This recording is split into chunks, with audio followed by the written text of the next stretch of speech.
Nós podemos ser dependentes de Ti, Deus querido, dependentes da Tua vontade, da Tua palavra, do Teu amor, da Tua graça, Deus querido, porque nós sabemos que o Senhor tem o melhor para as nossas vidas, Pai. Por isso nós descansamos o nosso coração diante do Teu altar, Deus querido, em nome de Jesus, em nome de Jesus.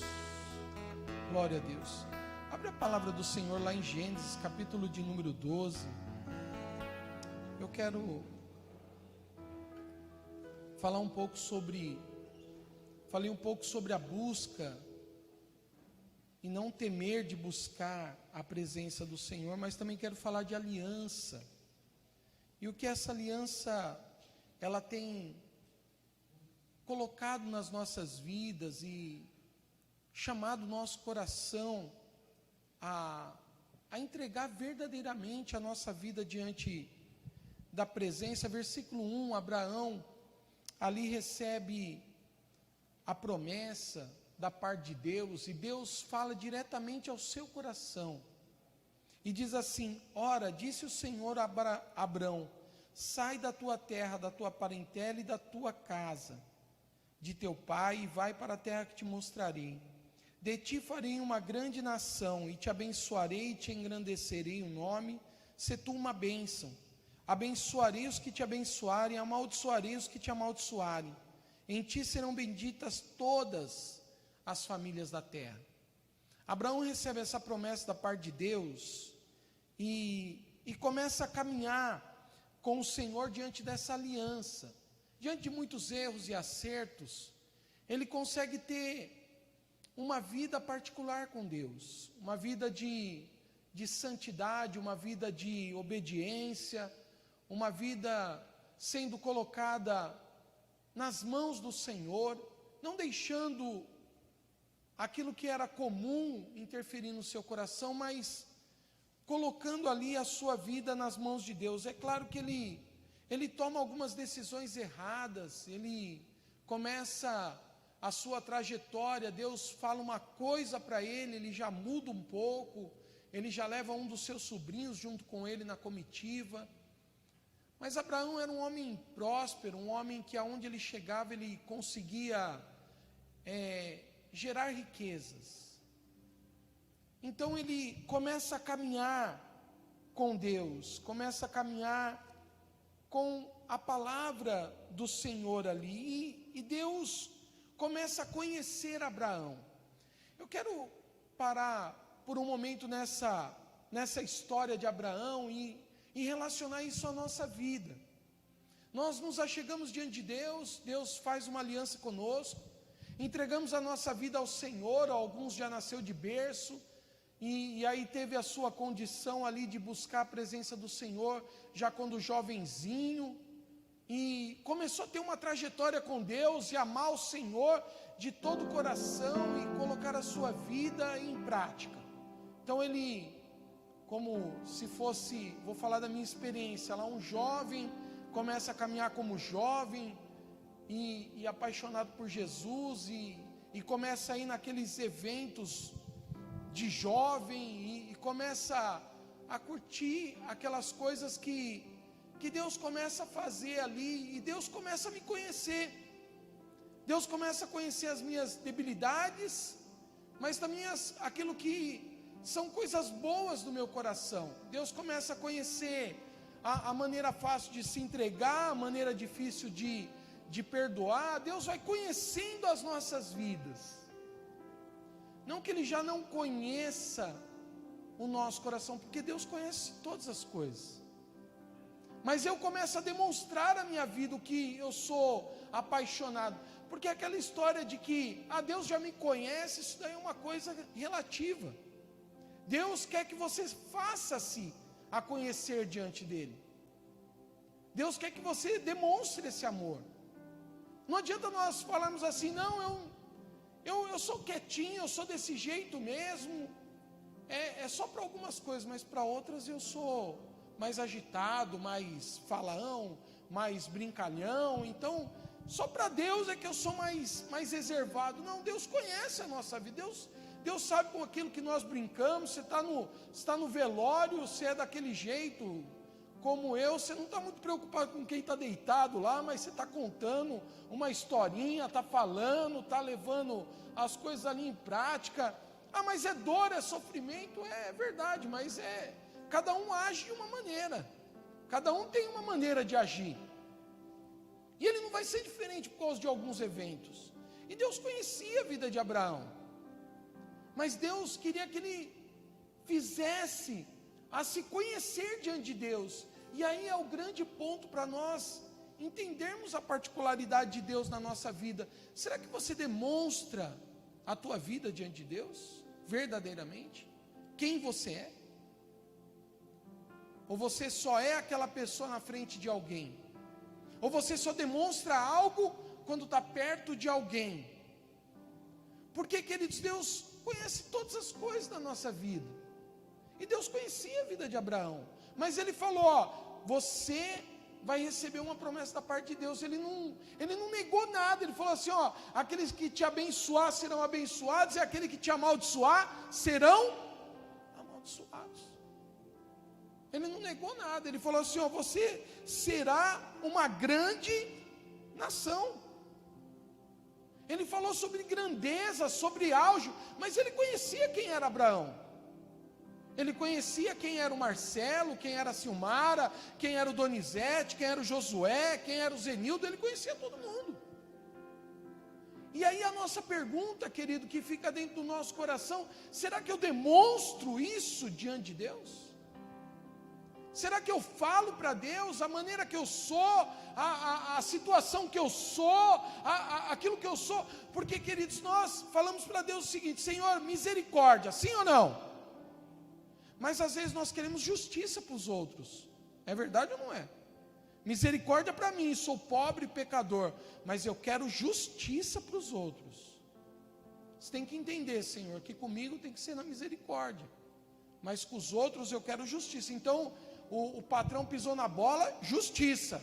Sim ou não, queridos? Ah, alguém falou alguma coisa? Justiça. É verdade ou não é? Ah, mas se acontece algum erro da tua parte, aí você fala assim: ah não, Senhor, misericórdia. Puxa vida, eu sou tão bonzinho, sou tão amável. Mas nós não conhecemos aquilo que nós plantamos muitas vezes. O que nós plantamos e lançamos na terra, muitas vezes nós não nos preocupamos. E aí refere-se ao nosso coração, refere-se à nossa vida com Deus, refere-se no nosso caminhar, nas nossas atitudes, naquilo em que nós falamos, aquilo que nós fazemos dentro da nossa casa, aquilo que nós somos. Eu falo, querido, que é fácil ser generoso, não é? Com o dinheiro dos outros. Com o seu dinheiro não é tão fácil. Às vezes a pessoa vem e fala assim: ah, pastor, tem cesta básica na igreja? Bom, é para ter. Glória a Deus pelos irmãos que semeiam. Amém? Glória a Deus pelos irmãos que semeiam. Mas se eu sou daquele que só quero a cesta básica e pergunto: ó, pastor, tem cesta básica na igreja? Amém, tem, deve ter. O que tem, vamos distribuir. Glória a Deus, vamos suprir as necessidades. Mas a pergunta é: eu colaboro? Eu faço alguma coisa diante de Deus? Eu apresento diante do Senhor? O Senhor conhece a nossa vida, o Senhor conhece o nosso coração. É igual eu falo: não, na igreja tem que ter o melhor. Eu também acho que tem que ter o melhor som, a melhor cadeira, o melhor banco, a melhor situação. Mas o que eu tenho feito diante de Deus para ter o melhor? Amém, igreja? Às vezes nós somos egoístas naquilo que nós queremos. Nós queremos o melhor. Aí você chega dentro de casa: mãe, eu quero essa comida aí. Quem já reclamou da comida da mãe? Seja corajoso aí, levanta a mão. Tem muita gente que não tem coragem, mas já reclamou. Pô, mãe, salsicha hoje? É ou não é, irmão? Ô mãe, ovo de novo? Ô mãe, que dia que tem carne, hein? Que eu vou vir só no dia que tem carne só. Todo mundo reclama para a mulher, eu reclamo para a Silmar. Ai, mas isso, ai, Deus do céu, aleluia. Mas, já não é a mãe, né? É a mulher, né? Cuidado, viu? Aleluia. Então, nós reclamamos. Mas aí eu te pergunto, quem estava lá mais cedo para fazer alguma coisa? A mãe, a esposa, às vezes o marido. Nós precisamos nos preocupar com aquilo que nós semeamos. Aquilo que nós semeamos nós não lembramos. Mas nós queremos o melhor, sim ou não? Abraão queria o melhor. Abraão, você acha que ele estava esperando o quê? O filho da promessa, ele queria o melhor. Mas ele teve que aprender. Sabe, queridos, uma coisa que o ser humano muitas vezes não gosta, é de aprender, é de lutar, é de perseverar. Quantos já começou a fazer um curso e parou pela metade do caminho? Ah não, desisti, está cansado, esse negócio é chato. Ah, esse emprego, está ganhando bem, está indo bem. Ah, mas tem um patrão no meu pé, tem não sei o que lá. Aí hoje olha para aquele emprego e fala assim, puxa vida, o que eu perdi? Já está bem. Não, mas desisti. Queridos, a nossa trajetória na vida do banco foi uma trajetória legal. Eu fiquei 6 meses sem vender direito. Passamos apertado, na verdade, todo esse tempo, todo esse período. Porque eu não conseguia vender. Porque eu não conseguia fazer as coisas. Porque eu era administrativo e agora fui me encorajar a ser vendedor. Mas a nossa oração sempre foi: vamos perseverar, Deus vai honrar, Deus vai fortalecer, Deus vai abrir portas. E um dia a porta foi aberta.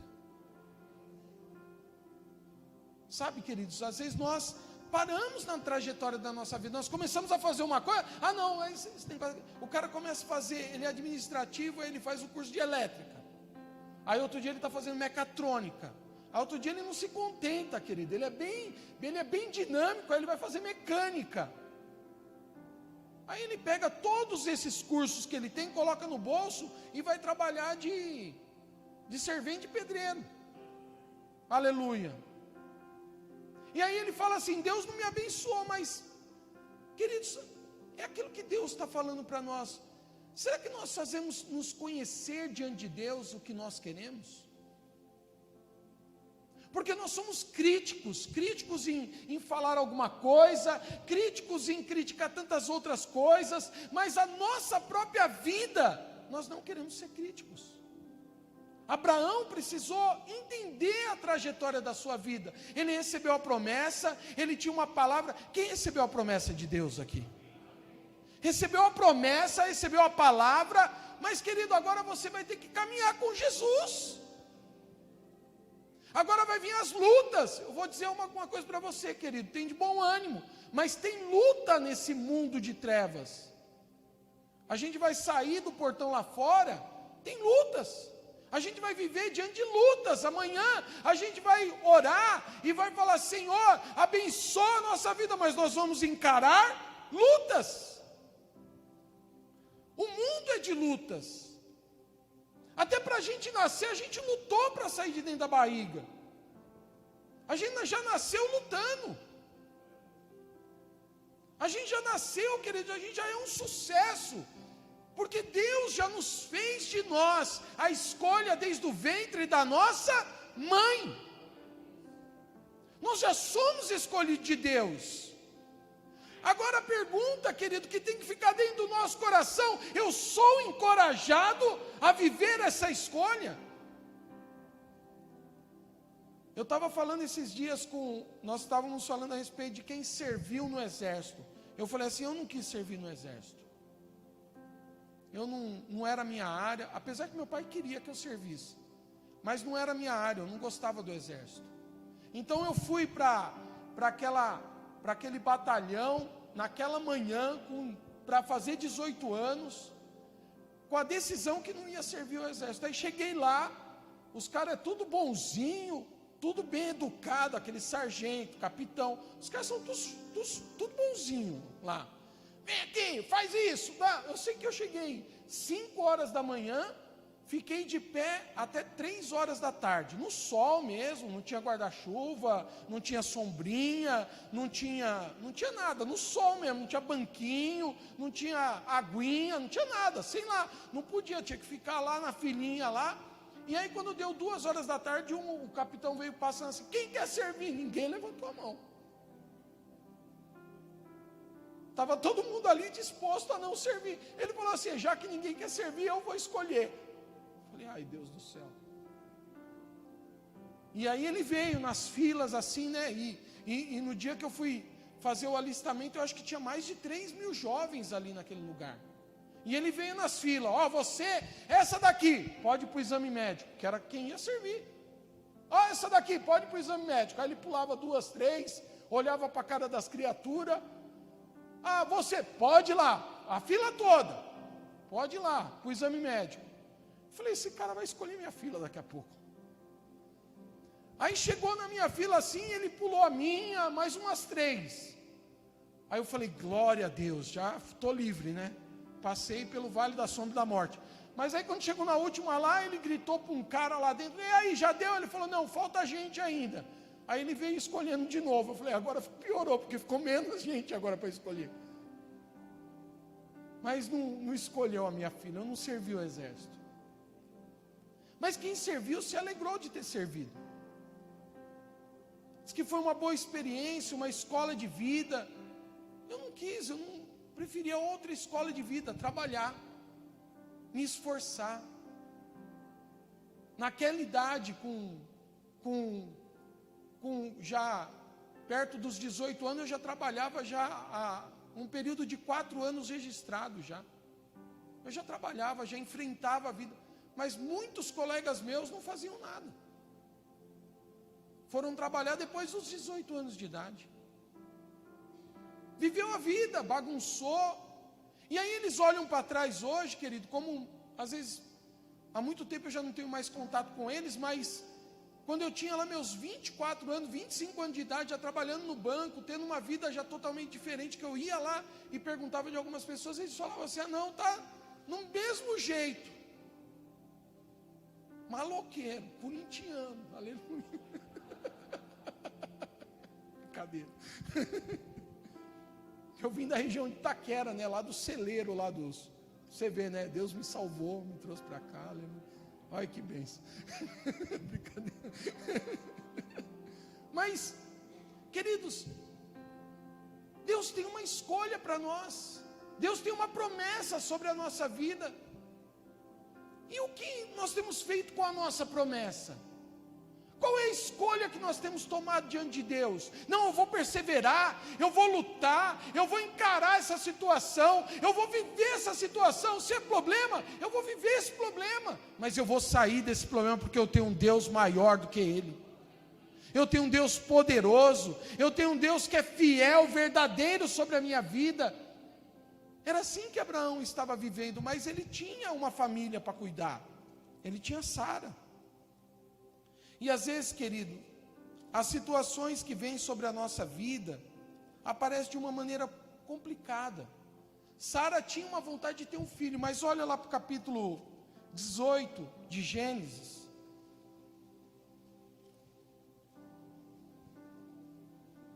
No versículo 9, capítulo 18 de Gênesis, no versículo 9, ali é a trajetória da vida de Sara, quando o anjo visita a vida de Abraão.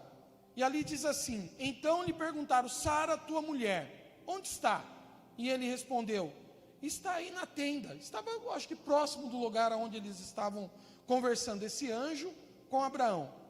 Disse um deles, certamente voltarei a ti daqui 1 ano, e Sara, tua mulher, dará à luz a um filho. E Sara o estava escutando à porta da tenda atrás dele.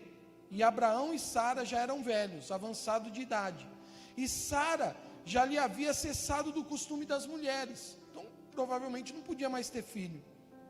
Olha o que aconteceu. Riu-se Sara no seu íntimo, dizendo consigo mesma, depois de velha e velho, também o meu Senhor, terei ainda prazer? Aqui, querida, ela não está falando audivelmente na tenda, ela está pensando. E olha o que acontece. Versículo 13. Disse o Senhor a Abraão: por que riu Sara? Ele nem viu onde Sara estava na tenda. Mas ela no interior, ela usa desse pensamento. Ela expõe uma situação na sua vida. Querido, preste atenção em uma coisa.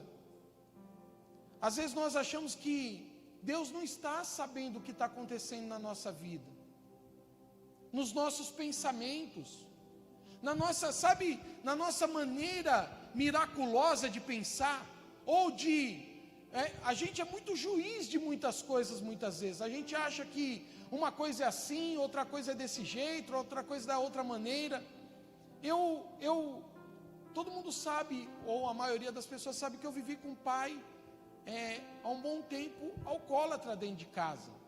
E aí meus tios falavam assim: não, teu pai é bom. Eu também sei que meu pai é bom.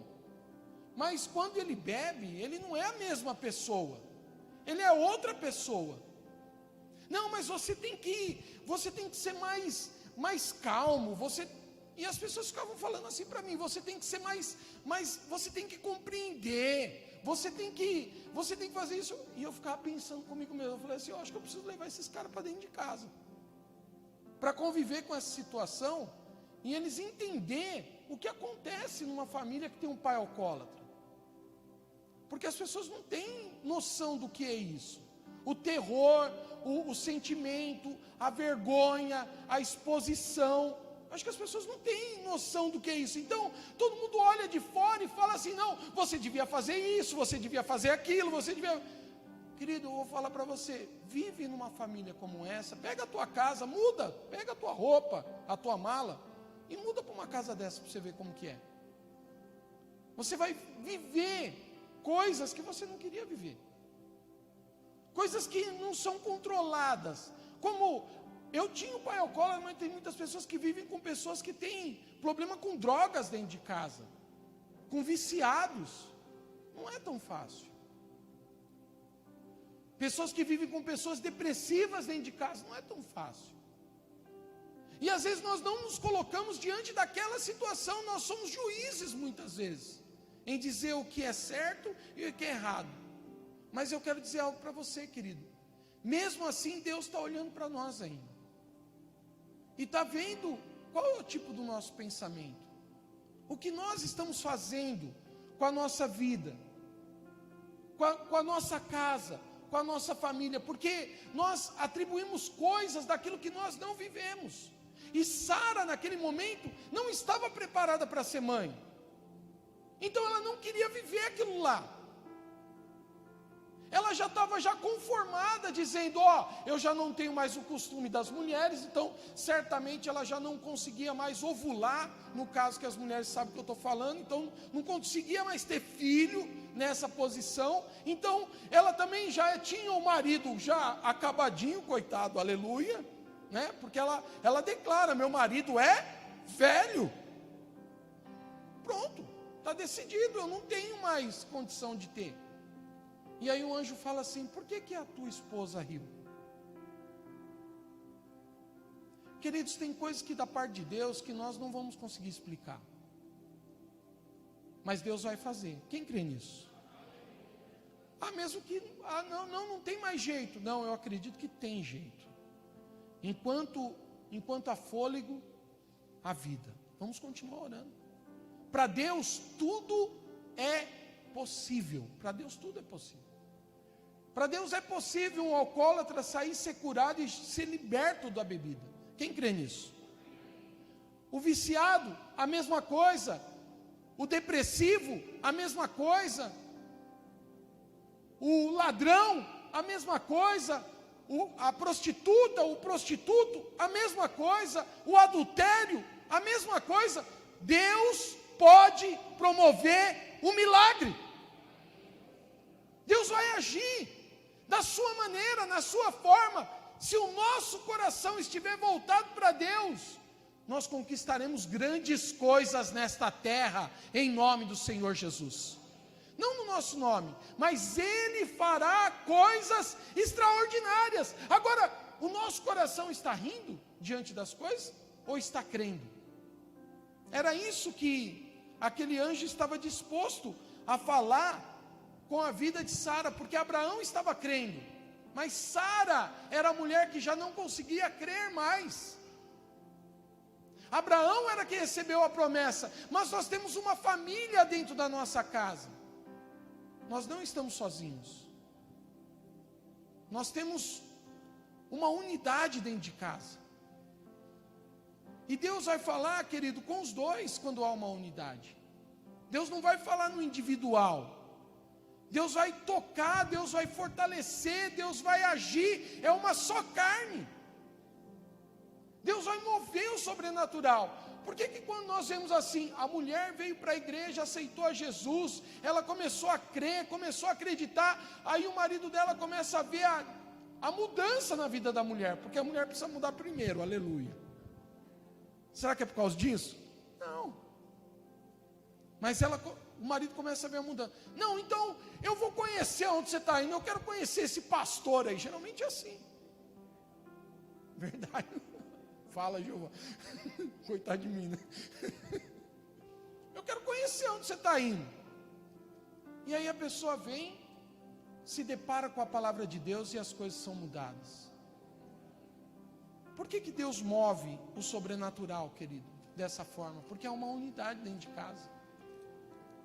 Porque quando Deus fala, não, mas o meu marido não está crendo. Mas se você estiver crendo, coisas sobrenaturais acontecerá naquele lugar em nome de Jesus. O fogo vai cair ali. A glória do Senhor vai se manifestar naquele lugar, porque há fogo no altar. E quando há fogo no altar, querido, nada vai impedir o agir de Deus sobre as nossas vidas, mesmo sendo velho, acabado. Deus vai lá e move o sobrenatural. Está tudo perdido. Não está perdido. Para Deus não está nada perdido. Depende daquilo que nós estamos crendo.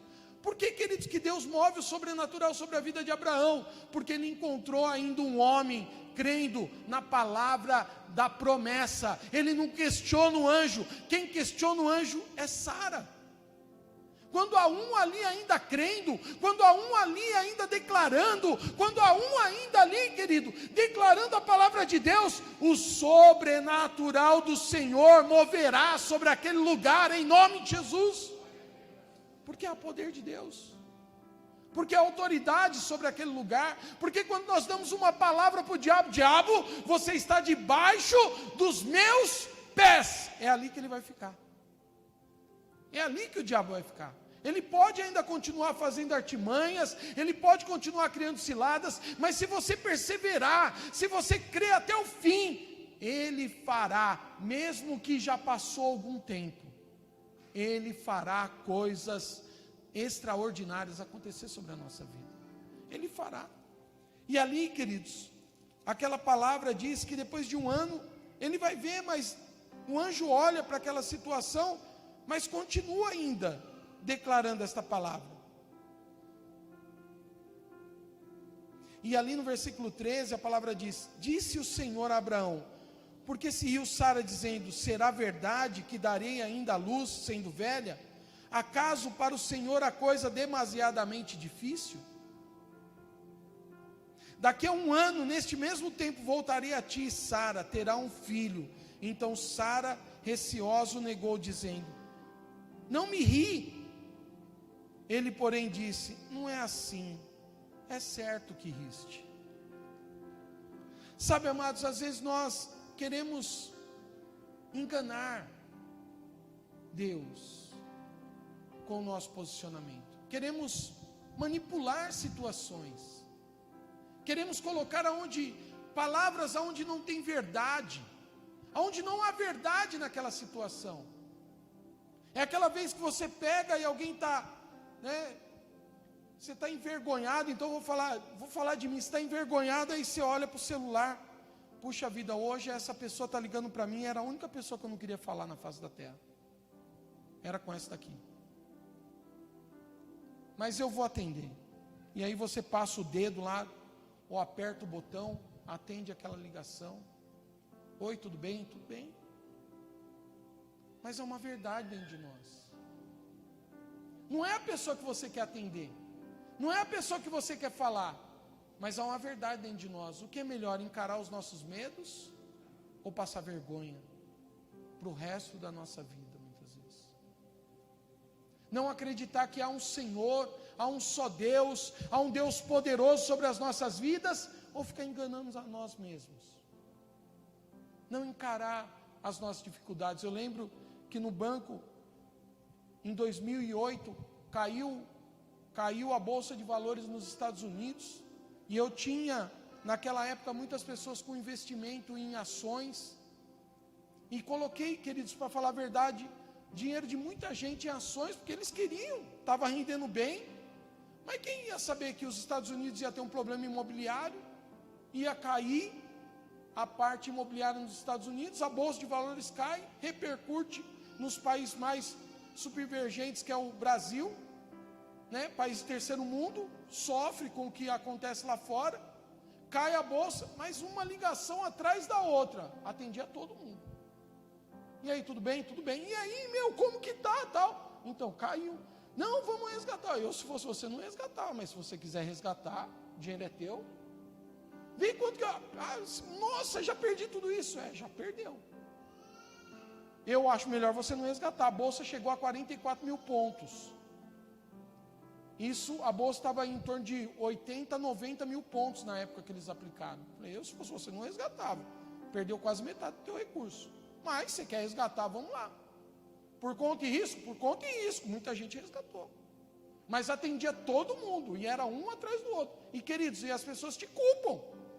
Porque assim, quando está dando tudo certo, glória a Deus, esse cara é bom, esse cara é maravilhoso, esse cara é o cara. Mas quando está errado, esse cara eu vou matar ele, esse cara, é assim. E não vai mudar em nada, querido. É também com o pastor também assim. Quando está dando tudo certo, glória a Deus, mas quando está dando tudo errado, porque a culpa é da igreja, porque a culpa é do pastor, porque a culpa é do líder, porque a culpa é do discipulador. É verdade ou não é, igreja? É uma realidade. Mas qual é a intenção do nosso coração? Nós assumimos os nossos riscos daquilo que nós fazemos? Ou não? Ou colocamos a culpa em outras pessoas? É igual eu falo, tem pessoas que pecou, fez errado, mas aí ele coloca a culpa em outro. Mas a pessoa fez que eu pecasse. Não, criatura, é você que pecou, eu estou tratando você, a outra lá é outro caso. Você só deveria ter feito o que era certo. Você não adianta colocar a culpa em outra pessoa. Era o que Sara estava fazendo. Não, Senhor, eu não ri. Mas ela riu ou não riu? Riu. Agora ela estava enganando quem? O anjo ou ela mesma? Ela mesma. Mas quando tem a promessa de Deus, querido, que há um, diga há um. Querido, ore pela vida do teu cônjuge. Porque há um ali dentro ainda crendo. Porque há um ali ainda, ou é você, ou é o outro, mas está crendo ainda. A esperança, há poder de Deus naquele lugar, a autoridade sobre aquele lugar. Quando há um, a promessa de Deus vem. Vem ou não vem? Sara, depois de 1 ano, tem um filho, Isaac, para glorificar o nome do Senhor. Porque quando há palavra de Deus na nossa vida, as coisas acontecem. Então eu queria que você ficasse de pé, querido, nós vamos orar. E eu quero que você feche os teus olhos, e que você nesse momento possa olhar para dentro do teu coração. Nem fale nada. Às vezes o falar não vai adiantar